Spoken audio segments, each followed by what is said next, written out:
Welcome to the Kamado Show. I'm Brandon. And I'm Coley. We are the brother-sister anime duo. Not in a love you like a brother-sister kind of way, but as in go ask our mom, she's the same person.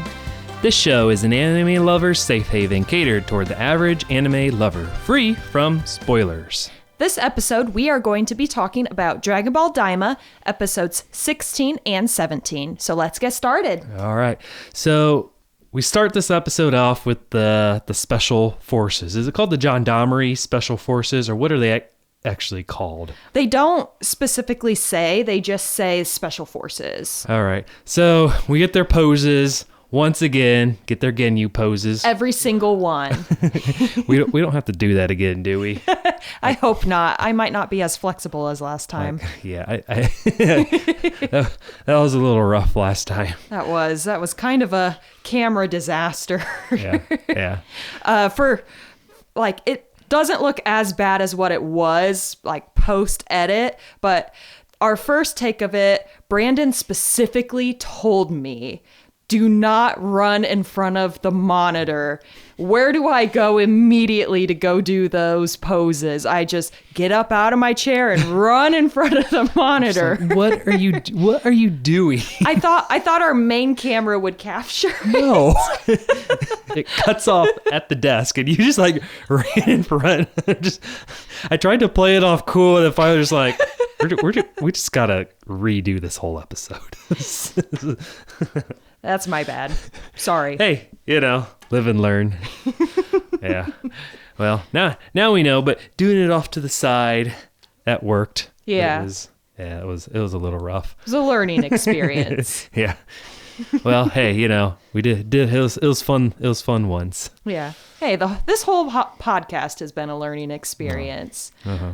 But so still these special forces, they don't seem like bad guys. Like we talked about this in our last episode, that they're like buying snacks for children even when they didn't have a ton of money. So they don't seem like bad guys. Like even after Goku's crew kicks their butts and ties them all up, they're like, you want some snacks? That was pretty nice, except for how they were firing guns at them. They legit doing their job. Thought they were, well, so were the Nazis. I'm not going to get into any other examples. The Nazis just following orders. Okay, very fair, very fair. They were paid to do a job. They were doing the job. Once they beat them up pretty quickly, they go inside. And this part, I didn't understand this part of the episode. The crew splits up. Pansy sneaks off and does her own thing. I was kind of wondering why she had to sneak off like that. Why didn't she just go with the rest of the group? It was really strange. I do have a couple of theories on that as to why she did that. So I'm wondering if off camera they said, okay, so we are going to split up into two groups, the fighters and the non-fighters. And Pansy got shafted into like a non-fighter position, and she's like, I don't want to stay back with human Bulma.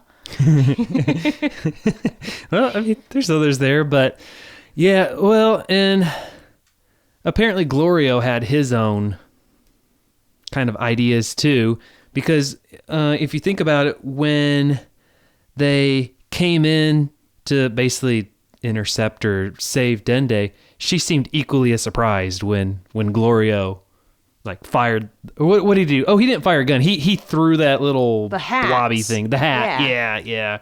So, like, I don't understand this. Why they didn't just all the two demon people just hung back and kind of went and did their own thing. Because Glorio didn't go with the Goku's crew either, did he? Correct. Yeah. Okay. He, her, and then whatever the kind of chubby, annoying person. They all just kind of seem to surprise the group. All right. So this next part that happened, I kind of want your thoughts on this. Degesu pulls a literal gun on a baby. What is wrong with people? Like, seriously.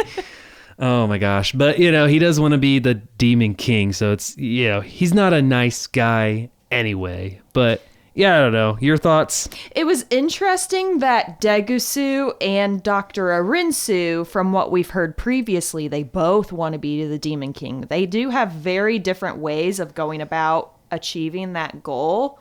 But Degesu, he's working with Gomah a lot more closely than what Dr. Arinsu is. Yeah, well, it's just gets that third, was it the third demon's eye or the whatever that's called? He gets that, then basically he can just control everything, and then he can just kind of get rid of Gomah on his own, whatever, problem solved.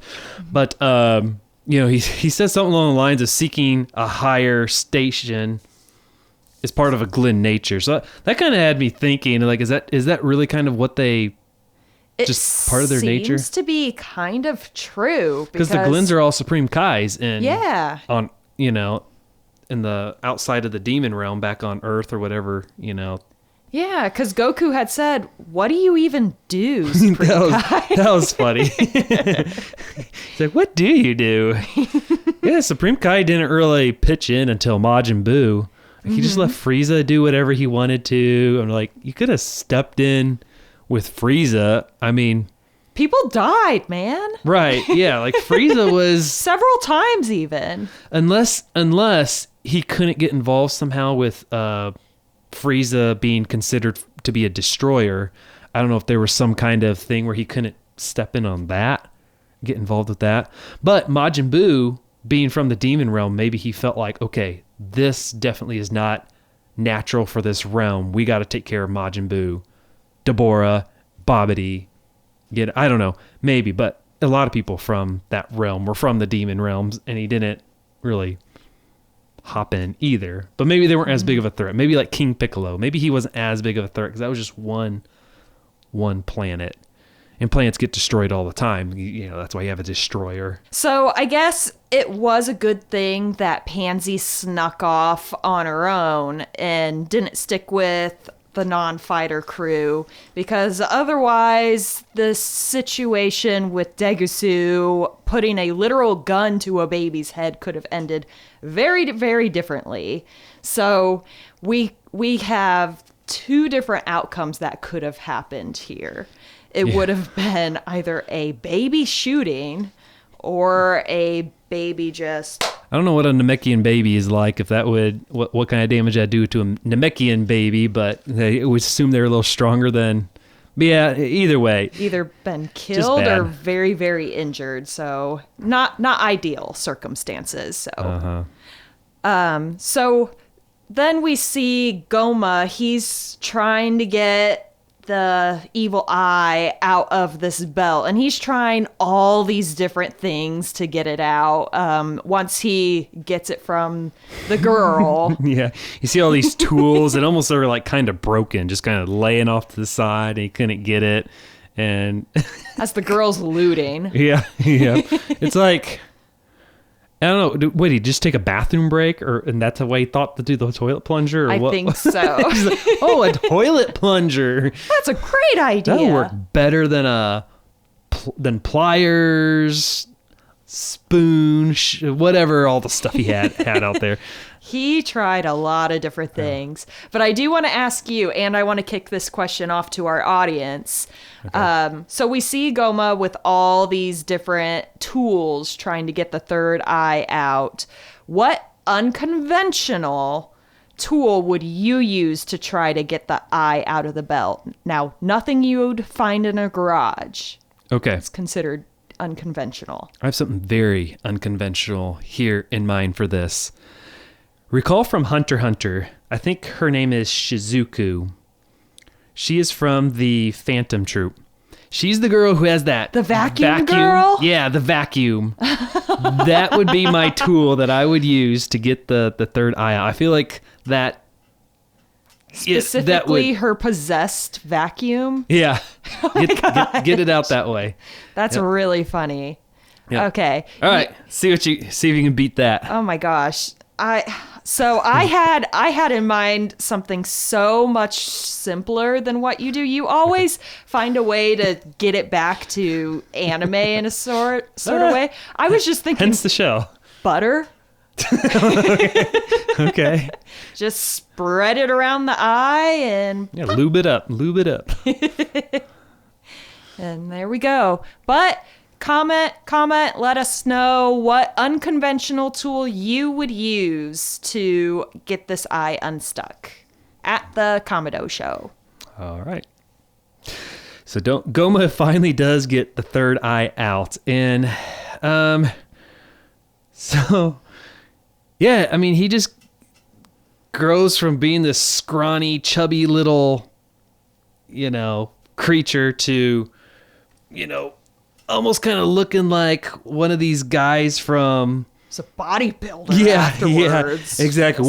We're going to get in toward the end of this who he kind of reminds me of from Dragon Ball Super, which, I mean, probably isn't going to surprise anyone. The previous Demon King who had the third eye, what was his name? Abora. Right? He didn't get all big and buff when he had it. He was... Yeah, wasn't he just the same? Because you see some pictures where he doesn't have the eye, some pictures where he does. He's pretty much identical, right? Just he wasn't buff to begin with, and he wasn't buff after the fact either. So why didn't his body change? Right. When Gomah's did. Is that just another Dragon Ball plot hole? It could be. Or maybe it's just based off of the different Demon Kings, like, ideas or ideals. Maybe that was what Gomah wanted. Oh, yeah. Maybe that's the power of the third eye. Maybe they can pick their power. You can change your appearance to, change your build. Yeah, maybe you can pick strength. Maybe you can pick... Yeah, I don't know. I'd be curious about that. So anyway, can we talk about the... fight between with Dr. Arinzu, Majin Buu, and Do now. It was very interesting how this started out. So Dragon Ball, the Dragon Ball, they noticed the first Dragon Ball was with Dr. Arinzu already. When Goku's crew came, they already had the Dragon Ball. Which this was interesting, this conversation that they had with Dr. Arinzu, because Dr. Arinzu, she contradicts herself in this episode, where she said, I don't want to be the Demon King. So in episode 8, we hear Dr. Arinzu specifically say, my goal is to become the Demon King. And now she's saying something completely different now. So she wants basically to completely change the demon realm as a whole. She wants it to be more powerful, but not necessarily more peaceful. That's so weird. Like, why? She wants the other realm to fear the other realm isn't even aware of the demon realm. They don't care. Yeah. This is just so weird. It was a very odd incentive as to why she was wanting to do that. Like, is she just pulling this out of her butt because she's like, oh, crap, I don't want to be like Degesu? This whole, her motivation, I'm still a little confused about. And we only have looking ahead, we only have a couple more episodes left. So I don't know if we're going to get some of these answers that we've been asking throughout this series, from starting from one, this being one of them, trying to understand her motive. It was just a very strange interaction. Like, is she just bluffing, or is that could be too. Yeah, it might be just a bluff, since she was talking with her brother. So they have this challenge now to fight for ownership of the Dragon Balls. And of course, Goku and Vegeta kind of battle back and forth to see who should get to challenge Majin Ku or Do. At this point, they don't know who's she's gonna pick. So eventually Goku starts fighting Do, and we're seeing a lot of the power pulls still, which yeah, I was surprised. You're surprised? Yeah, I thought at this point just go Super Saiyan, lose it, but yeah, they bring it back, so that's cool. We see a little bit more of that again, really bringing the nostalgia back. Although at this point it seems like he turns Super Saiyan. He's like, okay, let's put this away now. And now I'm kind of like, okay, it's okay if you put the power pole away now. We're getting back to the Dragon Ball Z feel to things now. So it is pretty cool to see him become a Super Saiyan as a child, which Yeah, I and don't use know that. if we've really seen him do that very frequently, at least. if you count GT, GT, he was always turning Super Saiyan. But yeah, he just doesn't go Super Saiyan 3 really in Dragon Ball GT because in GT, he just can't. He can't maintain that form at his young age. So then Goma appears with the third eye, and he's all big and buff, towering over everybody. And then you had noticed his outfits. Yeah, well, if you think of Dragon Ball Super, Tournament of Power, you have Jiren and really the Pride Troopers, which he's a part of. It's basically identical to that, isn't it? His outfit. Now that you mention it, you're right. So he has the red top with black pants, and it's kind of cut in the same places. Yeah. So who wore it better, Jiren or Goma? Well, I mean, definitely the Pride Troopers in general, I think. But yeah, I don't know. Goma fills his outfit out pretty well now too. So yeah, I don't know. That's a good question. Who wore it better? I mean, Jiren still kind of, I think, is probably the ultimate bad, or not ultimate bad, ultimate power, I guess you'd say, because he's actually, Jiren's actually a good guy. He just, happened to be the opponent, I should say. I don't want to say like a bad guy or antagonist. He was just Goku's opponent at the end of Tournament of Power. I guess I'd say Jiren is committed to like filling out the outfit appropriately.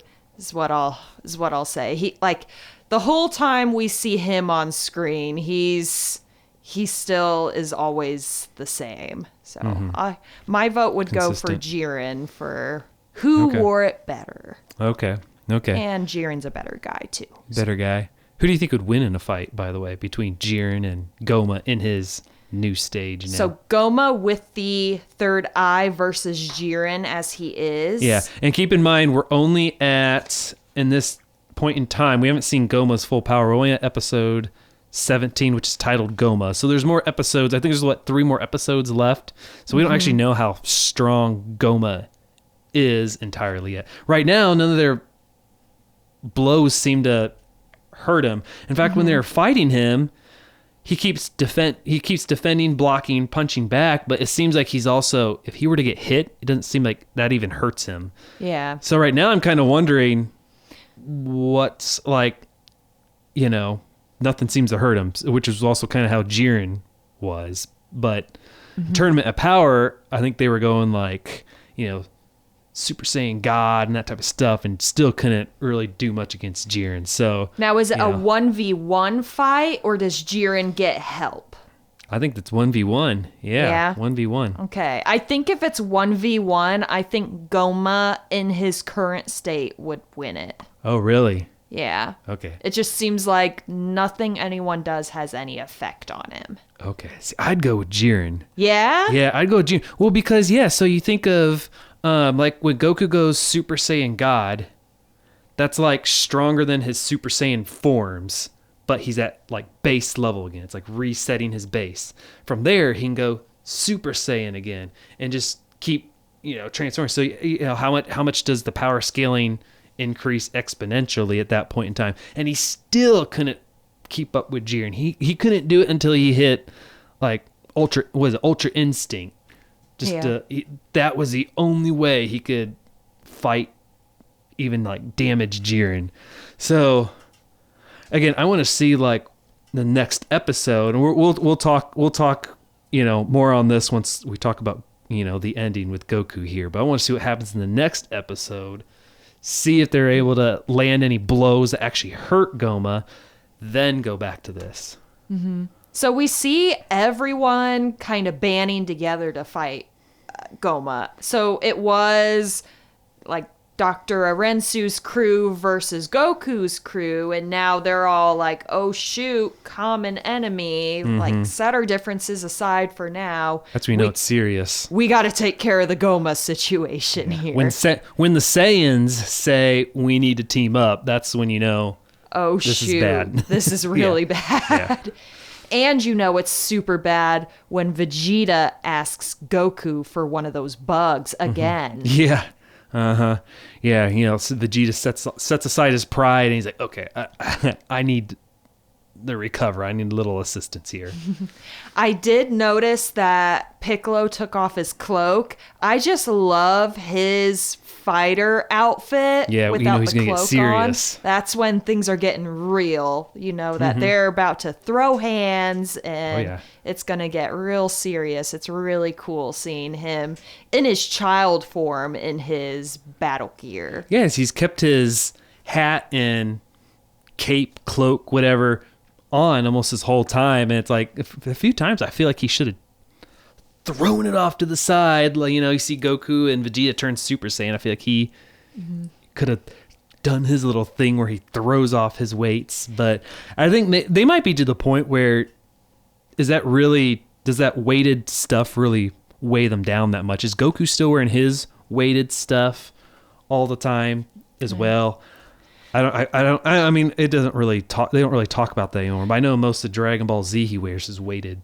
I mean, outfit. With Piccolo, is it a thing of like the cape being cumbersome, where like if he's moving around really fast, will it get like tangled in his legs, where he'll trip or fall? I think there's that too. I think there's some of that, but also he wears as weight training as well. Okay. Which they talk about in Dragon Ball Z, and then even one of the later superhero, that movie, he puts the outfit on Gohan using his Namekian powers, and Gohan's like hardly able to walk. I loved that. It was so cool. They really just wussified Gohan in that movie, which made it a true father-son moment. Yeah. Piccolo is his real dad. Yep. Okay, so Neva, this is a little bit of a funny interaction with that Tamagami. I kind of imagined this as like a bar scene. He's like poached up at the bar next to a sweet young thing, and he's just like A Tamagami? A sweet young thing? Winking, giggling, and the Tamagami's like, me? Who, me? And he's just like winking, chuckling, like, come on, you know what you gotta do. Come on, go do it. And then he's like, yeah, go do it. Yeah. I feel like this was just filler. Yeah. This filler. I mean, I was interesting just take. doing like the persuasion with like winking and hint, all hint. that. Yeah. Mm-hmm. But I thought that was kind of a funny little fluff extra thing that they put in there. Yeah. Just for a little comic relief of a very serious moment. Well, and perhaps this next part, which is serious, maybe this is filler, but this is filler I think is really cool when they have all these crazy, weird, almost like immersive kind of 3D feel when you have this all-out fight breaking out now. The camera was just like spinning around as if the audience is flying with the camera. So we're flying around with Goku and Vegeta and Piccolo. It's almost like we're part of the fight, which is really cool. I love that so much. I love that kind of look. You don't really get that in the old Dragon Ball Z, but I like this new edition when they do that kind of 3D stuff. Well, when they did it again, when they get too sidetracked with Broly, I thought it was a little strange how they did that in the Super Broly movie. But this right here, I think this is cool when they do this kind of camera movement. Yeah, and the coloring of this was so beautiful. Like, all of the colors were so vivid and bright. Like, it was a very visually appealing fight. And then kind of toward the end of it, this is really kind of the... Finally, we figured Goku could probably do this. Vegeta did this. We see it in GT. This is not that big of a surprise. What do we see here at the end? Right when Goma uses his magic to kind of pick Goku up and hold him into place. And actually, this kind of annoyed me a little bit. The Tamagami and is it Boo or Koo? Who's the fat one again? I get them mixed up. Oh, Do. I'm sorry. Did I say Boo? Yeah. Do. Okay. They both jump in the way, block the energy blast, and then Goku's like, "Oh, I guess I don't have any other choice." I'm like, "Oh yeah, I forgot I'm a Super Saiyan." Do this sooner. Don't make the two weaker ones like jump in front of them. Oh, yeah. They could have died. Okay. And it's like, you live for this, Goku. Right. Come on, you live to fight. Turn Super Saiyan 3. Go all out. Yes. Just do it. Okay, so he sees Goku turn Super Saiyan 3, fine. And then he just like, just blasts the thing, like just wave it off. I'm like, oh, come on. Okay, well, this is typical. Okay, now we're going to get a little serious. And this, circling back to before with Gomah, I want to see what kind of damage Super Saiyan 3 does against Gomah now. Because you can have Goku turn Super Saiyan 3. You can have Vegeta turn Super Saiyan 3. If they can find the bugs that fell out of Goku's shirt, they could even fuse yet. So they still have a lot of tricks that they can use against him. So that's what I want to see before we make the decision about Gomah versus Jiren. This is my guess. I am assuming right now that Vegeta is going to ask for one of those revive bugs, and Goku's going to give him one of those join bugs by mistake, and they're going to accidentally fuse. That would be typical Dragon Ball humor, I think, with Goku. And that's, I could see that happening. That's how we get. Goku will say something like, "They were just stuck together. I thought they melted." Yes, that is a very good. That is a very good idea. Calling it now. Okay, if that happens, I will. Oh my gosh. You got to buy me a Coke or something. Oh yeah, for sure. But this episode ended on a really fun cliffhanger that's really exciting, that you just want to watch the next one. Uh-huh. But speaking of exciting endings and exciting surprises. Oh boy, what do we have here? Da, da, da, da. All right, so for our audio-only listeners, Chloe just pulled out another surprise gift bag for Brandon. You're full of these on this show. I am full of surprises always. Do we want to move Goku Sure, out of the way? we can move him out of the way so we can see for our people watching the video. I'll put him in front of my camera. Oh, wow. Okay, what is this? All right. Show it off to the camera.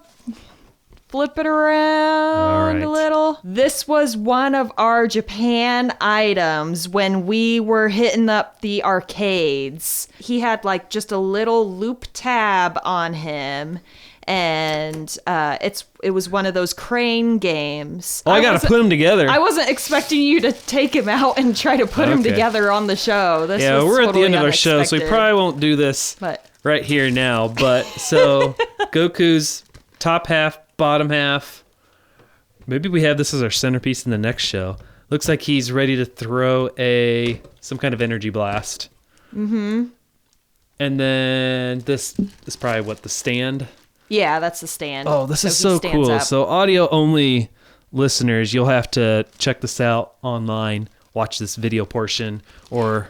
I actually did record us winning this. Oh, yeah? So I will post that online on our page so you guys can see our victorious moment winning our prize here. Okay. It took a couple of attempts, I'll be honest. This is so cool. Worth it. Oh, man. So our Dragon Ball content is just expanding. Look at all of our merch. All right, well, cool. Thank you. This is very exciting piece to add here. What a way to end the show. All right, so speaking of the ending, that's all for today's episode of The Kamado Show. I'm Brandon. And I'm Coley. Thanks for tuning in. Don't be a Kamado. Like and subscribe to our channel for more anime fun with your favorite brother-sister anime duo. Now, new episodes come out weekly, so let us know what you'd like us to talk about or if you'd like to be a guest on the show. And we will see you next time on The Kamado Show.